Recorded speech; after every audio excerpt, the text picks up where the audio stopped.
winde ɗiɗi jangiɗen ɗo fof haray ko honɗum woni koye makko ko honɗum woni ko fawi noon koyo ɗaɓɓere ballal ngal hombo Allah ko ɗum waɗi siɗen janngude ka suratul fatiha honɗum alhamdulillahi rabbil alamin arrahmanir rahim maliki yawmiddin iyyaka na'budu mahallu sahib iyyaka na'budu wa iyyaka nasta'in ko an woni ko men rewata ko an woni ko men ɗaɓɓiri ballal fii yo a newnan men rewe iyyaka na'budu ko an woni ko men rewata wa iyyaka nasta'in ko an kadi woni ko men ɗaɓɓiri ballal Allah ko an woni ko men rewata Allah ko an woni ko men ɗaɓɓiri ballal fii yo a newnan men no men rewire no faalereɗano nam اللهم صل على محمد وآل محمد سيدون فيدي هاي هيدم كنتين فاين يوتر ميدن هاي دو يوتر من كون مدن كمقدمات توبة كو أدين تيبي نتام كون دوا واتن دي يلي كو كوينتي كون صباس ما مسيون تيجي نفعل ما هو ko yonti do ata de wallinde birikije ruwade ate de wallinede den ko fiidan non e yewtude jonno si dum meddi haray e hikkude dum hondum arkanu tawba rukunuji ko enete tugale tubu biye dum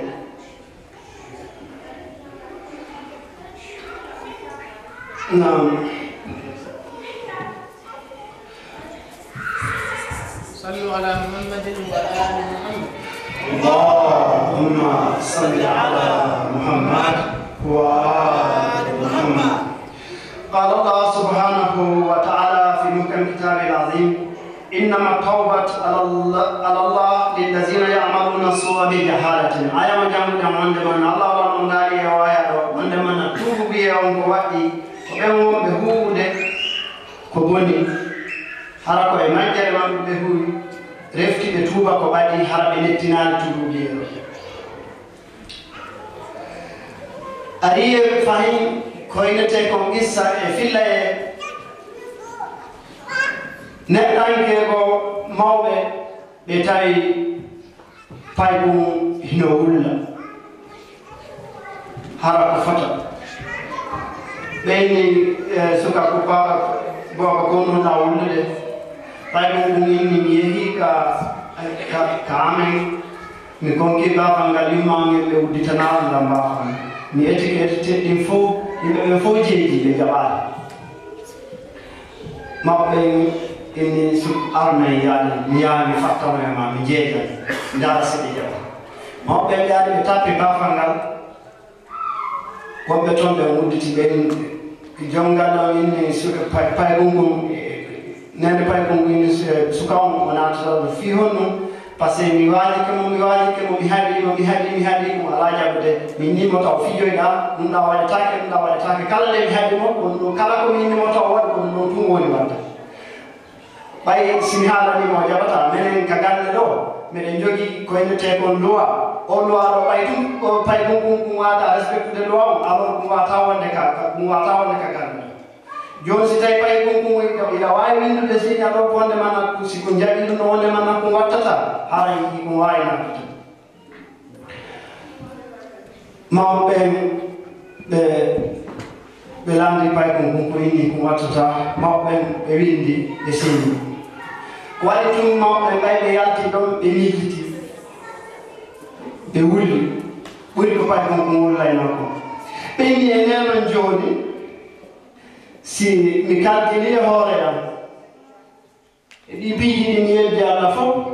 si mi yehimi konko yi dambugal tuubu biye on Allah o lambo mudditana Allah ngal dambugal ɗo minata ko honto mi yahata ko honto mi yahata joni si woni ha neɗɗam yamo ma yiɗo o tuubaɗi so yehi o konko yimo fala naatude ka babol rahma ka yurmede Allah ko si ɗon udditaka o naati ko honto o yahata mawɓe kalɗini pay ɗum ɗon e nde ñande ko honno ɗum waɗayno hoyni joni noon si woniri ni ko honno mi waɗoyta si yontuki konko e ngal bafa si on tigi konko ɗaɓɓo yi tuubiye ka joomi ma on tigi rogi ɗaɓɓude tuubiye ɗum tuubije maka ma waɗa tuubaji fatore kadi ko honto si on tigi tappoye ngal baafa on wawa uddude ngal naata ngal baafa ngal udditaki on tigi naati toon on si on tigi naatari ka ndiyam haray ko honto on tigi heddi ka yaha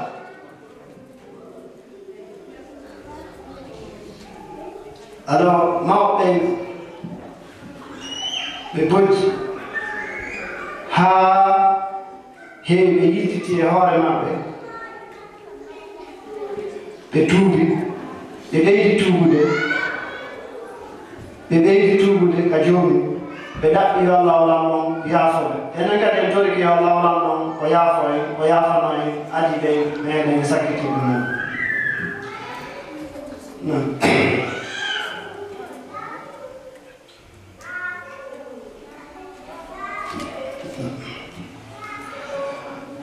قال الله سبحانه وتعالى في محكم كتابه العظيم لقد كان لكم في رسول الله أسوة حسنة من كان يرجو الله واليوم الآخر لمن كان يرجو الله واليوم الآخر وذكر الله كثيرا Allah lalong odalani e wayaro wonde manna ene dey nelalo yonani o mo nyentino si don fala hu de ko si don fala yirmade yimbe be wa ma arsalnaka illa rahmatan lil alamin si don fala jikkuji modi wa innaka la khuluqin azim ya rasulullah si ɗon faala ɗi jikkuji ɗo si ɗon faala ɗum ɗo haray nelaaɗo on komo duwaɓo jokkude so jokki ɗon haray on jokki laawol ngal waawaton daɗude e muɗum laawol danday goɗɗo laawol hewtinay goɗɗon ka Allah laawol ngol alda e jibaye laawol ngol anndan ɗon hoore mon majjugol alaa e muɗum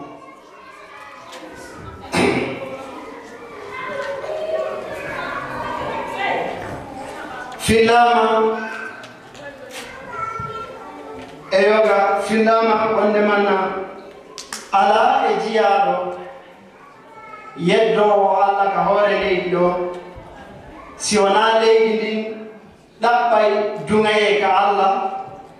yo leydi ndin uddito on tigi muta ley toon ka on tigi on ɗon ma ɗum kammu ngu kadi ɗaɓɓay dungaye ka joomi ndengu samata fewno makko ndengu samata e hoore makko ma min abdin yasi illa ista'zana makanahu min al-ard an yasifa bihi wasta'zana saqfuhu min as-sama' an yasquta alayhi kasfa fayaqulu Allah lil-ardi was-sama' kuffa an abdi wa amhila fa innakuma lam takhluqa ولو خلقتما لرحمتما لعله يتوب إلى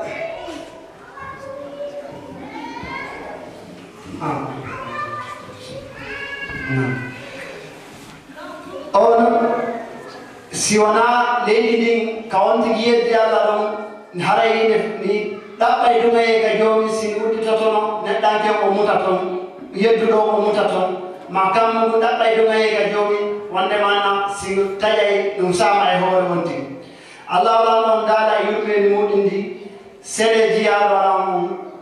o taw waɗum hay hunde nettinanema no gasa o tuubay sa yi ɗon waɗirde noon ko ɓayri wona onon tagimo siko onon tagunomo o yurmetamo ko ɗum woni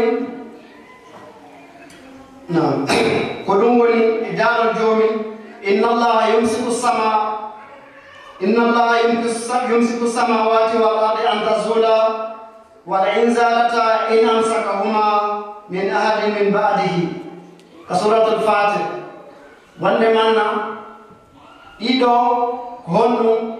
إيدو فوسي نتانك يدي هورما يكهور ليدو إدابا يكون الله ولن ناري ووايا وندمنا كو الله ولن أولي جوكتاري أسمعه jogito leydi ndi fi honno inna Allah yumsiku samawati wal ardi an tazula kanko on jogitade wata leydi ndi ngeeso ɗanke o muta maaro wata samam taƴo yessama e hoore nden ɗanke on ɗi noon ɗi seerata ɗi samata nde onno ko Allah walan ɗon jogi hay goto wawaɗi jogade si wona kanko joni noon waɗa ɓe sappikeno wonde man nan nder men on yoni haray so tawi hawri woodi ko nani e yewtere meɗen nden haray ko ɗum woni ko anniɗen so tawi hawri ko nanaki haray on tigi no tori yafuye wassalamu aleykum wa rahmatullahi taala wa barakatuh. وعليكم السلام صلى على محمد وآل محمد. no ay weltanike sey fode yo Allah ko windam e baraji ɗi yo Allah ko woɗɗo en nani jeɗɗi haray jama seniɓe fof hino weltana e jama on ɗuuɗa fota kono arɓe ɗo ɓen yo nayi honɗum waɗi par ce que hollitaka attente haray jama on fof hino mari hande réunion kono inchallah waɗata programme men on continue mo ha o hewtoya ka e ɓuɗen ɗon inchallahu taala hay enen ɗo wota e yewgore meɗen ko en busi wakkutu goto mo dépensuɗa fi hulugol Allah fi argol ka Qur'an jangede fi argol ka fi nulaɓe ɓeymure muɗum yewtete ɗum ɗon hino ɓuuri e kala ko woni hakkude leydi e kammo mawnude ɗum noon haray ceerno en ɓe yewti en ɗo fi akhlaq ɓe yewti en ɗo fi jikkuji moƴƴi e ɗe egga ɗo yewtere wotere ɗo yen noddu yewtoo meɗen ɗiɗaɓon ɗum ko Cheikh Ahmed Ba sallu ala muhammadin wa ali muhammad Allahumma salli ala Muhammad wa ali Muhammad. hay ko yewtere goto ceernojo meɗen woni ɗo mo an momin andiri fi muɗum momin waɗiyade feƴƴinɓe ñande no wiye Cheikh Ayatullahi Bahajat ko sayhujo kono wanda Allah o Allah wa ante e ñewi yewtugol ɗum e pulaar a laɓɓinay hakkude ma Allah tum Allah o holle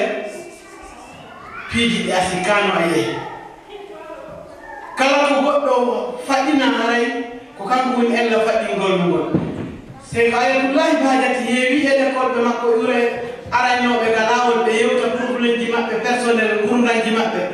so ɓe hewti fi fuɗɗagol darson tawa ko nde yewtere maɓɓe o fuɗɗorantaɓe ɓe nangurdanɗa hino satti janngugol ngol nange ngen hino woodi ñamale ɗe hino woodi so ɓe hewti Cheikh on ko innata hari minen kadi fewno men janngere no tawi ñamale men ɗe mari tawi gurdanɗa hino satti ko wiyeedi yoon emen ñamayno kono ɗum haɗano men jangdi Cheikh on fuɗɗoramo ndeynoɗo a sikkayno Cheikh on hari hino tawa ko jangga ko ɓe yewtata yewtere nde ɗum ɗo fof ko honɗum komo kachafat ko Allah o huncitani o tigi huncitanno Cheikh ɓe sabu laaɓal ko ɓe jogui hakkude maɓɓe e Allah tan bon ɓe maaki ɗo e yewtere maɓɓe wa yaqulu asayid husru sahi aydatoɗo ko goto e talibaji maɓɓe zata marra laawol goo قال شيخ آية بهجت قدس الله روحه والله هنم ويافو وهو في طريقه من البيت إلى الحرم تبي وجودك سود يا حرم يقتلني وماكي وإني لو اهتم الناس هرجما همرنا بأرواحهم روح جماعهم كاهتمامهم بأجسامهم وبهمهم بل مأبدهم لما يكون هناك أي مشكلة وأي هم وغم هاي هون ولا تعالوا سبتين هاي هون ولا تعالوا كوية سند كوية